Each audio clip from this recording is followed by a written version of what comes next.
ખબરોમાં બન્યા રહેવા માટે બેલ આઇકોન દબાવો અને એબીપી અસ્મિતાને સબસ્ક્રાઇબ કરો.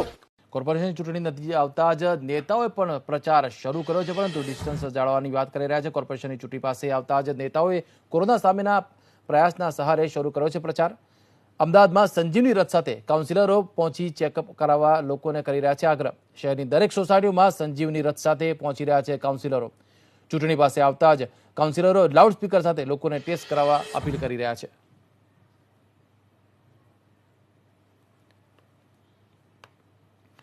આ વિશે વધુ માહિતી મેળવીશું. અમારા સંવાદદાતા કુશાંક સુની જોડાઈ ગયા છે. કુશાંક, હવે જે વાહિની છે તેની જોડે હવે કાઉન્સિલર પણ પહોંચી રહ્યા છે. પ્રચારનો આ નવો પ્રયાસ. ચોક્કસ વિશાલ, એક હકારાત્મક પ્રયાસ છે અને અત્યારે અમે પાલડી વિસ્તારમાં છીએ. અહીંયા આગળ જે કાઉન્સિલરો છે તે જોઈ શકાય છે લાઉડ સ્પીકર દ્વારા તેઓ જે છે તે કોરોના સંજીવની રથનો પ્રચાર કરવા માટે પહોંચી રહ્યા છે. કારણ કે અમદાવાદમાં કોરોના પણ છે અને પેટા ચૂંટણીની સાથે મહાનગરપાલિકાની ચૂંટણીઓ પણ ગમે ત્યારે જાહેર થઈ શકે તે પ્રકારની પરિસ્થિતિ છે. તેવા સંજોગોમાં સોસાયટીના લોકો વચ્ચે કાઉન્સિલરો છે તે લાઉડ સ્પીકરની વચ્ચે પહોંચી રહ્યા છે. લોકોના ટેસ્ટ કરાવવા માટે અને રોગપ્રતિકારક શક્તિ વધારવા માટે તેઓ અહીંયા આગળ પહોંચી રહ્યા છે. પક્ષના નેતા અમિતભાઈ આપણી સાથે છે. અમિતભાઈ, કોરોના સંજીવની રથની સાથે કાઉન્સિલરો પણ અલગ અલગ સોસાયટીમાં ફરી રહ્યા છે. કેટલું મહત્વનું બની રહે છે આવા સંજોગોમાં? સાચી વાત એ છે કે સરકાર પૈસા ખર્ચીને ગાડી ઊભી રાખે છે, પણ માહિતીના અભાવે સોસાયટીમાં કોઈને ખબર જ નથી હોતી કે સરકારનો મેડિકલ રથ કે મેડિકલ વાન બહાર ઊભી છે.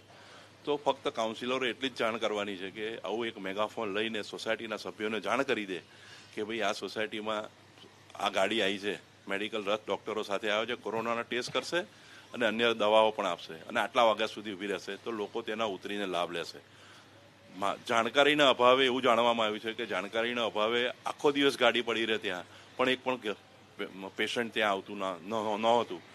આ વસ્તુ મારા ધ્યાન ઉપર આવતા અમે આ સિસ્ટમ ચાલુ કરી છે કે ગાડીવાળા જોડે ટાઈપ કરી લેવાનું કે તમે કેટલા વાગે આવશો, ક્યાં આવશો, અથવા અમે એમને જગ્યા સજેશન કરીએ છીએ અને એ જગ્યાએ અમે જઈને જાહેરાત કરીને લોકોને ધ્યાન દોરીએ છીએ કે અહીંયા ગાડી આવી છે, મેડિકલ રથ આવ્યો છે, આપ તેનો લાભ લેશો. હવે પેટા ચૂંટણી પછી મહાનગરપાલિકાની ચૂંટણીઓ પર ગમે તે સમય આવી શકે છે. આ પ્રકારે આપ જે ગતિવિધિ કરી રહ્યા છો, નાગરિકોની વચ્ચે જઈ રહ્યા છો, તે કેટલું અસરકારક સાબિત થઈ શકે? અમે કોરોના શરૂ થયું ત્યારથી અત્યાર સુધી સળંગ 6 કલાક રોજ વિસ્તારમાં કામ કર્યું છે. એમાં સેનેટાઈઝ કરવાનું હોય, દવા છંટાવવાનું હોય, ફોગિંગ હોય કે આયુર્વેદિક આ રથ જોડે ફરવાનું હોય. સળંગ 6 કલાક સતત 6 મહિનાથી અમે લોકો જોડે રહ્યા છે, લોકોની વચ્ચે રહ્યા છે. એટલે લોકોએ નક્કી કરવાનું છે, લોકો જાણે છે કોણ કામ કરે છે, એમને ખાલી મત આપવા જવાનું છે.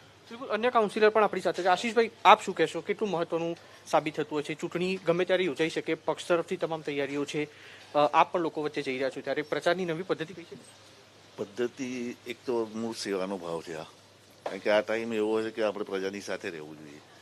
અને અમે માર કહ્યું કે અમે આજ રોજે આ લઈને જાહેરાત માટે આપીએ છીએ, તો જ્યાં અમુક જગ્યાએ ખબર બી નથી હોતી કંઈ આવી જ હોય છે ગાડી, તો અમે આ માઇક પર બોલીએ છીએ. તો એનાથી ઘણા લોકો ખૂબ પ્રમાણમાં ચેકિંગ કરાવવા આવ્યા છે, જેથી પ્રજાને લાભ થાય છે અને આગળ સંક્રમણ બી વધતું અટકી શકે છે પરિવારમાં.